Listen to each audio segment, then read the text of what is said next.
Hey everyone, and welcome back to our video tutorial series for Kingdom Hearts Final Mix. In this video, we take a look at the Special Heartless found throughout various worlds. These enemies are exclusive to the Final Mix version of the game, and they drop rare synthesis items when you defeat them or clear their challenges. This video will cover where to find them and various strategies for each, but feel free to jump around using the video chapters to find the info that you're looking for. First up, we have the Sniperwild. This variation of the Bouncy Wild Heartless appears in Traverse Town's 2nd District after sealing the keyhole there, and defeating it for a chance at a Power Stone requires a bit of stealth and a bit of speed. The Sniperwild roams about the area looking for Sora, and if he's spotted, it'll start to sound the alarm and call its friends for help. If it manages to summon other Sniperwilds, they'll strike with an endless barrage of bullets from their slingshots and will no longer drop items when defeated. You'll need to leave the area and perform a room reset in order to encounter them again.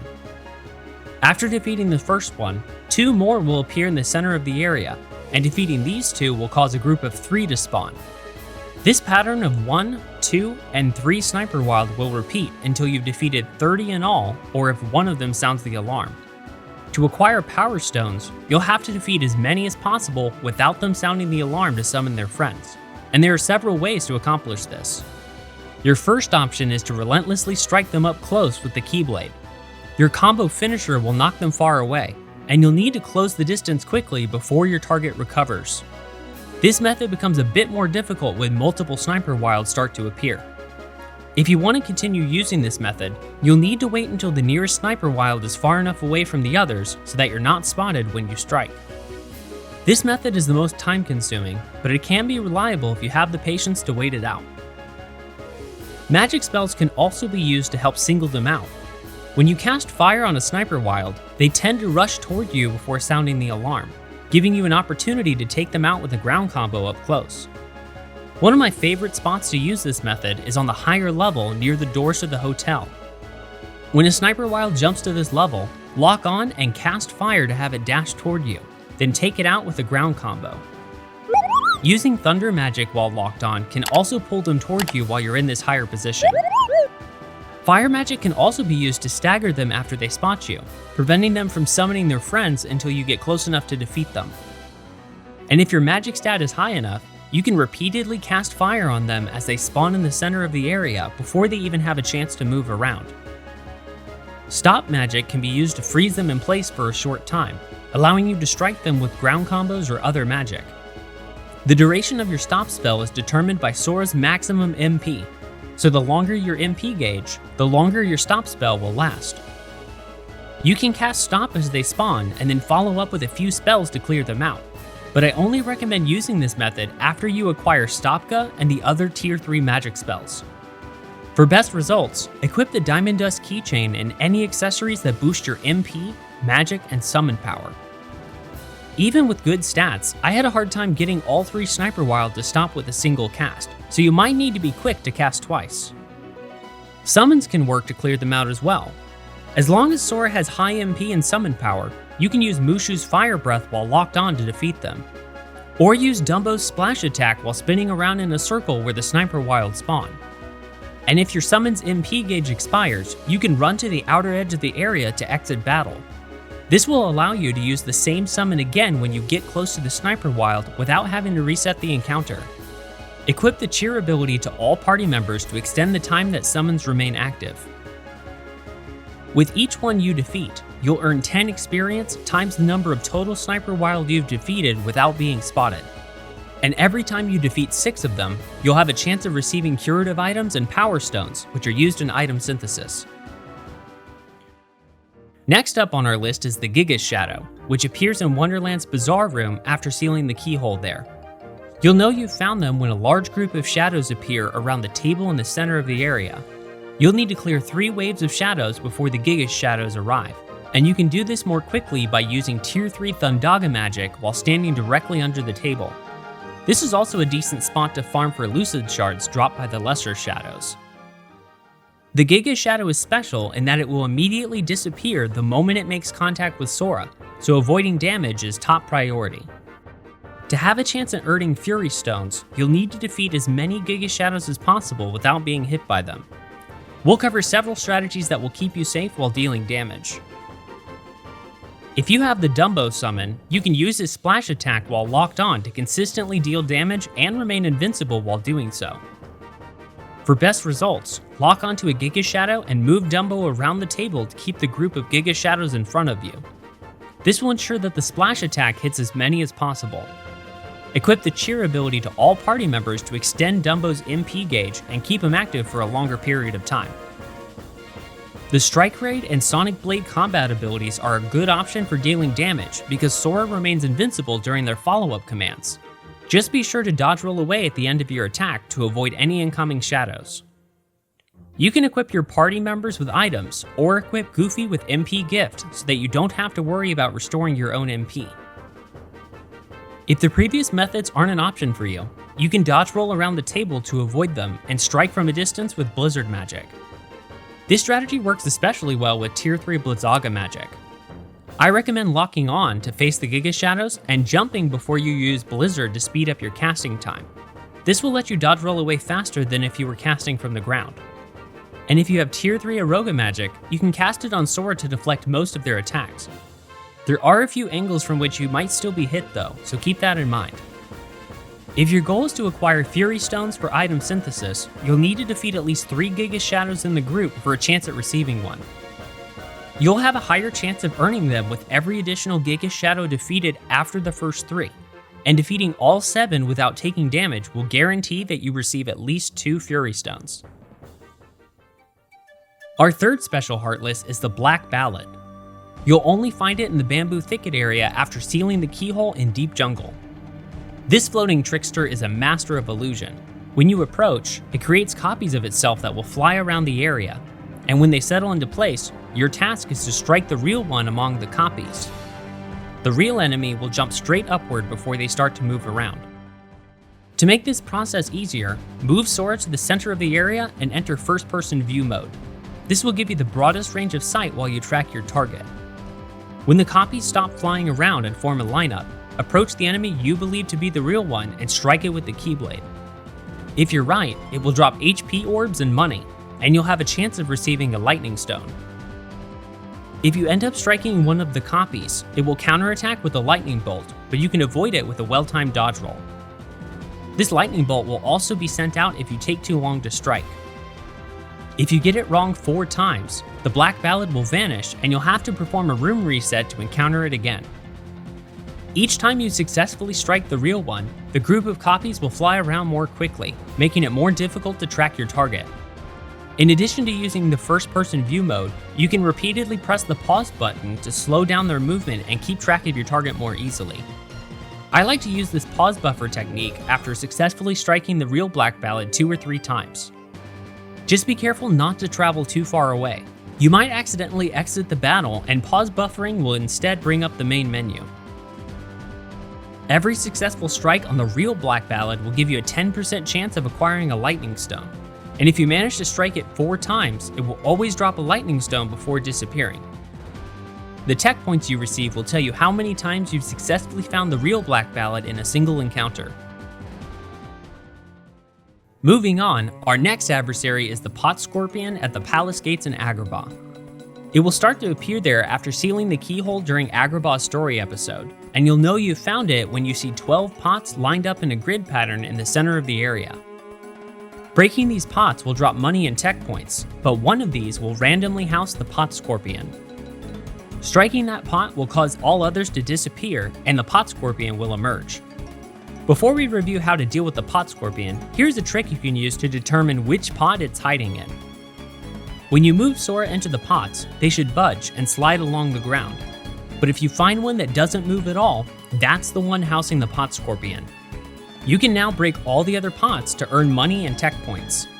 And if you manage to break all pots except for the one housing the Pot Scorpion, you have a chance at earning a Mithril Stone. You can repeat this process to farm Mithril Stones without ever having to face the Pot Scorpion. When the Pot Scorpion emerges, it starts spewing poison that lingers on the ground. Touching these spots will damage you, so do your best to move around them. The Pot Scorpion is only vulnerable to damage after you block one of its attacks, but you'll have to provoke it to attack you first. Strike in between its poison attacks to startle it, then use the guard ability as it starts to charge forward. You'll need to wait until it snaps with its pincers to use guard. If done correctly, this will stagger the pot scorpion and leave it dazed for a short time. This is your chance to strike relentlessly to knock down its HP. After a few staggers, the pot scorpion will dip its tail into the pot, causing it to glow. When this happens, it means the pot scorpion will strike with its tail just after you startle it, so be ready to guard after you strike it. And when its HP drops to critical levels, it will move to the center of the area and rain down poison from above. Be on the lookout for the falling droplets that indicate where the poison will land. When the pot scorpion is defeated, it has a 35% chance of dropping a mithril stone. You can increase these odds by equipping the Lucky Strike ability to the entire party. And now we have the Grand Ghost. This big spook haunts Monstro's stomach after completing the story episode there, and he can only be defeated by using items on it. Each item deals a set amount of damage and has different effects. In general, the rare items deal more damage, and using them will give you more opportunities to acquire frost stones. To use items on the Grand Ghost, you'll need to select an item from the command menu and then select the Ghost option as your target. This requires you to stay pretty close to the Grand Ghost, and you'll need to be wary of its attacks while using items. When it lashes out in front with its arms, you can dodge roll to avoid damage. And if you deflect the attack with guard, it will drop MP orbs and potions on occasion. Casting tier 3 Aroga magic on Sora will automatically deflect it. Just be mindful that if you deflect this attack, it will push the Grand Ghost away and cause it to teleport. There won't be enough time to use an item before it teleports away. If you evade or get struck by its front-facing attack, it will then spin its arms outward around the room and spin them back towards itself in the opposite direction. Guarding against this attack will not cause it to stagger or drop items. Jump up as the arms begin to spin back toward the Grand Ghost to avoid damage. After spinning its arms, it will usually just float around for a while before using another attack. This is a good opportunity to get close and use an item. I prefer using an ether on the Grand Ghost first. Ethers and Mega Ethers will daze the Grand Ghost for a short period of time, giving you a moment to prep the next item without taking damage from an incoming attack. When you use any other type of item on it, the Grand Ghost will immediately retaliate, causing you to stagger and making it difficult to use items consecutively. If you're fast enough at navigating the menu, you can quickly use a series of items to keep it staggered until you defeat it. If you run out of items before defeating the Grand Ghost, there are a few ways you can acquire some. If you successfully deflect its front-facing attack when it throws out its arms, there's a chance it will drop a potion. And when you cast Gravity or Stop Magic on it, you'll have a chance at acquiring high potions. The Grand Ghost can also drop potions when you land a combo finisher. The Grand Ghost will always drop a Frost Stone when you fully deplete its HP. The higher quality items will deal more damage, and the highest quality items give you additional chances to earn Frost Stones. On to our next spooky Special Heartless. The Chimera can only be found in the Manor Ruins after sealing the keyhole in Halloween Town, and this terrifying trickster will only appear and drop blazing stones under special conditions. When you enter the Manor Ruins, drop down and check the archway for a red trinity. You might have already unsealed this trinity before, but it may still appear here due to an oversight in the game's code. If the trinity is present on the archway, the Chimera will not appear, so you'll need to return to the bridge area through the waterway passage, then re-enter the Manor Ruins from the bridge to reset the encounter. If the red trinity is not present, the Chimera will appear after clearing out the Lesser Heartless. There will be 3 waves of White Knights, a single knight, a group of 3, then a group of 5. When the last White Knight is defeated, the Chimera will drop from the sky and create a shockwave on impact. The Chimera loves to jump around and strike with its pincer claw. You can jump over its shockwaves to avoid them, and use guard to deflect its pincer claw and dash attacks. It will often jump onto the large boulder near the archway and summon 4 gargoyles. I find it best to quickly take them out with high-level magic like Thundaga or Graviga before they get a chance to fly around. Strike the Chimera with complete air combos or magic to knock down its HP. When its small HP bar is fully depleted, it will stagger, revealing its primary HP bar, and its 3 glowing heads will start bouncing along the ground towards the party. To defeat the Chimera and earn a chance at acquiring blazing stones, you'll have to deflect these heads back at the Chimera using one of two methods. Your first option is to strike the heads with the Keyblade at close range. If you strike from the ground, the head's random bounce patterns might cause you to miss, so you might find it more consistent to perform a short jump and attack towards the nearest head. Having Combo Master equipped can help you continue striking if you miss with your first swing. It's also worth mentioning that the guard ability does not work to deflect the heads. You'll have to use the attack button if you want to use this method. If Sora or another party member is struck by a bouncing head, it will immediately return to the Chimera, and when all three heads are returned, its initial HP bar is restored and the Chimera will start attacking again. You'll have to deplete its HP bar once more to release the heads. The more consistent method to deflect the heads is to cast Tier 3 Aroga Magic. Aroga Magic will automatically deflect them, so you won't have to worry about attack timing. Just run towards the heads to send them back for tech points, but try to leave some distance between you and the Chimera while doing so. Keep in mind that the heads can also hit your other party members, so I recommend casting Aroga on the entire party before depleting the Chimera's HP bar. You can also use a summon to remove your party members so that all the heads will bounce towards Sora while he has Arrow active. When the heads are released, each can be deflected up to 3 times before they automatically return to the Chimera. And with each successful sendback, you'll earn 10 tech points times the number of consecutive deflections. If you manage to deflect the heads 6 times before they return, you'll have a 1 in 5 chance of acquiring a blazing stone. Deflecting the heads the maximum of 9 times will guarantee that at least one blazing stone will drop. And when the Chimera's primary HP bar is depleted, it has a 35% chance of dropping a final blazing stone. Our next Heartless is the Jet Balloon. You can find it flying around the deck of Captain Hook's pirate ship in Neverland after sealing the keyhole at the clock tower. It might take a few room resets to encounter it. The deck area also features encounters with the usual Heartless as well as the rare Truffle. The Jet Balloon is an incredibly fast flyer, and it's here to get rich quick. As it flies around, it will frequently fire missile divers at you, and if you're struck by one of them, it will cause you to drop a lot of your own money. The Jet Balloon will stick around for a certain period of time depending on how much money you have. Entering the fight with at least 20,000 money will ensure it remains for up to 60 seconds, and if you ever drop below 100 money, it will disappear immediately. As you approach the Jet Balloon to strike it, you'll want to avoid being hit at all costs, literally, and there are 2 solid strategies we'll cover to help you do just that. If you have Tier 3 Aroga Magic, it will automatically deflect the missile divers before they make contact, allowing you to fly directly toward the Jet Balloon and deal damage to it. If you don't have Aroga Magic, lock onto the Jet Balloon and approach from below by holding the descend button while flying forward. This will help you avoid the missile divers for the most part. Locking onto the Jet Balloon will help you better track it as it flies around. When you get close enough, strike with complete air combos to damage the Jet Balloon. To keep it from moving around, you can cast Stop Magic while locked onto it. Your Stop spell's duration is based on Sora's maximum MP, so if you want the spell to last longer, equip a keychain and accessories that boost Sora's MP.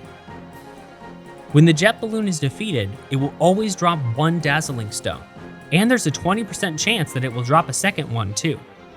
To increase your odds at acquiring 2 at once, equip the Lucky Strike ability to all party members. Keep in mind that if you defeat the Jet Balloon over the open water, the dropped items might fall down below and despawn if you're not close enough to pick them up as they drop. To avoid this, equip any Treasure Magnet abilities to Sora. Our penultimate Special Heartless is the Stealth Soldier. These appear in Hollow Bastion's entrance hall after unsealing the Heartless Sigil door, and they can also be found in the Grand Hall after completing Hollow Bastion's first story episode. These will only spawn during specific Heartless encounters. In the entrance hall, you'll know a Stealth Soldier will appear when the first wave of Heartless in the center of the room includes 1 large body and 2 wizards. 1 Stealth Soldier will spawn in the first wave here, and another will spawn in the first wave of Heartless that appear on the upper level behind the fountain. 2 more Stealth Soldiers will spawn alongside a defender on the entrance hall's 2nd floor. In the Grand Hall, you'll know Stealth Soldiers are present when 2 large bodies appear in the second wave of enemies in the front chamber with the Heartless Sigil on the floor.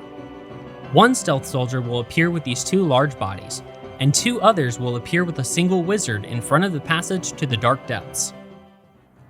Stealth soldiers are super fast and super aggressive, and worse still, they're invisible when they spawn, so you'll have to track them using your lock-on.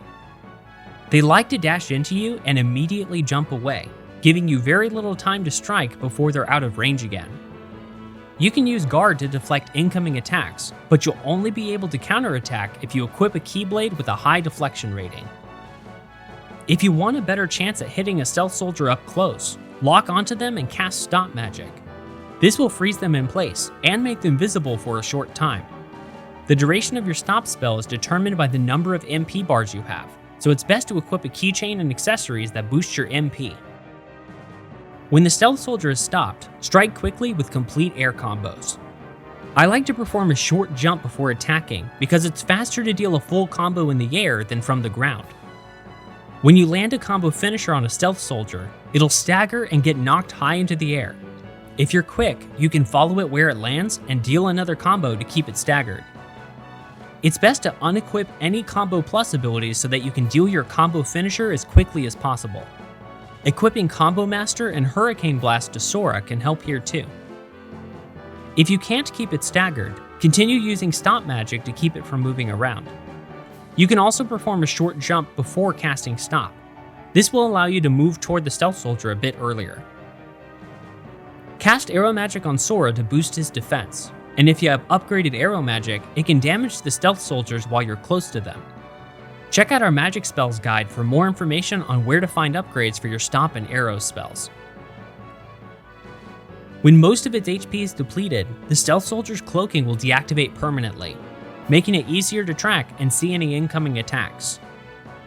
There's one more thing to keep in mind while fighting stealth soldiers. If you defeat all Heartless that appear at the same spawn point and a stealth soldier is the last enemy still standing, it will disappear moments later. You'll need at least one other Heartless from that encounter to remain alive while you focus on defeating stealth soldiers. If you find that your party members are defeating the other Heartless too quickly, you can use a summon to remove them from the field. I prefer to summon Bambi because he drops MP orbs every time he makes contact with Sora, giving you more MP for casting Stop Magic. When a stealth soldier is defeated, it has a 35% chance of dropping an energy stone. Equip the Lucky Strike ability to all party members to increase your odds at acquiring them. And finally, we have the Neoshadow. These appear in linked worlds after clearing the Heartless Gauntlet there during your first visit to End of the World. This room has a few possible encounters, so it might take several room resets to make them appear.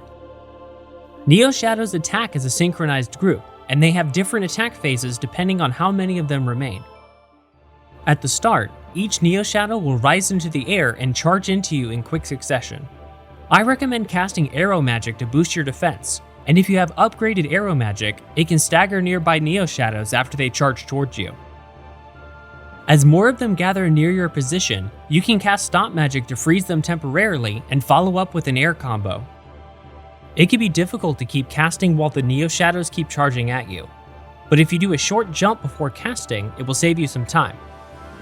Unfortunately, Gravity Magic has no effect on them. Neoshadows can also sink into the floor during the first phase, and they can't be damaged while they're in this state. You'll need to wait until they're above ground to strike.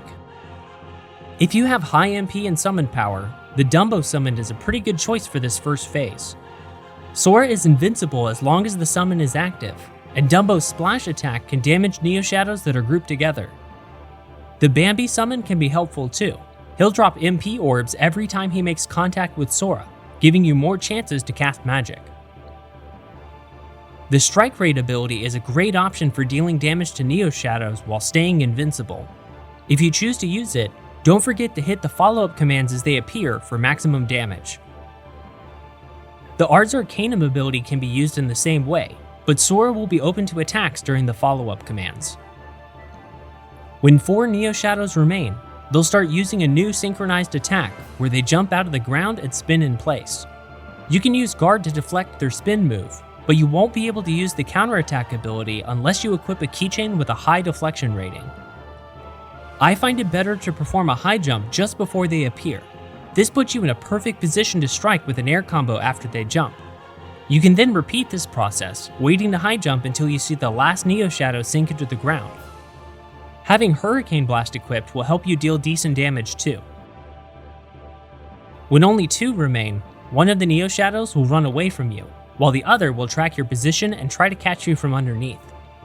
If Sora is grabbed, he'll be held in place for a moment and won't be able to use any commands. As you try to attack the Neoshadow that's above ground, keep jumping to avoid the one from below. Strike with complete air combos as much as you can. This is where the Hurricane Blast and Combo Master ability are especially helpful. When just one Neoshadow remains, it will start to summon more of its friends and proceed to run away from you. If you aren't able to defeat the final Neoshadow in time, its friends will emerge from the ground, and the fight will return to a previous phase depending on the number of Neoshadows present. You can also prevent this from happening by striking the summoned Neoshadows before they fully emerge. Each one should only take 1 strike to clear out. When the final Neoshadow is defeated, there's a 35% chance that it will drop a Stormy Stone. You can increase these odds by equipping the Lucky Strike ability to all party members. And that wraps up our guide to Special Heartless in Kingdom Hearts Final Mix. If you enjoyed the video, give it a like and let us know how you took down these enemies in the comments section. Big thanks to our guiding lights and shining beacons on Patreon for their support. You can join us on Patreon to receive lots of community perks, including early access to future videos. You can also find me live streaming on Twitch as I continue work on new tutorials and walkthroughs. And as always, you can find the best guides and walkthroughs to the Kingdom Hearts series at KHGuides.com. Thanks for watching, we'll see you next time.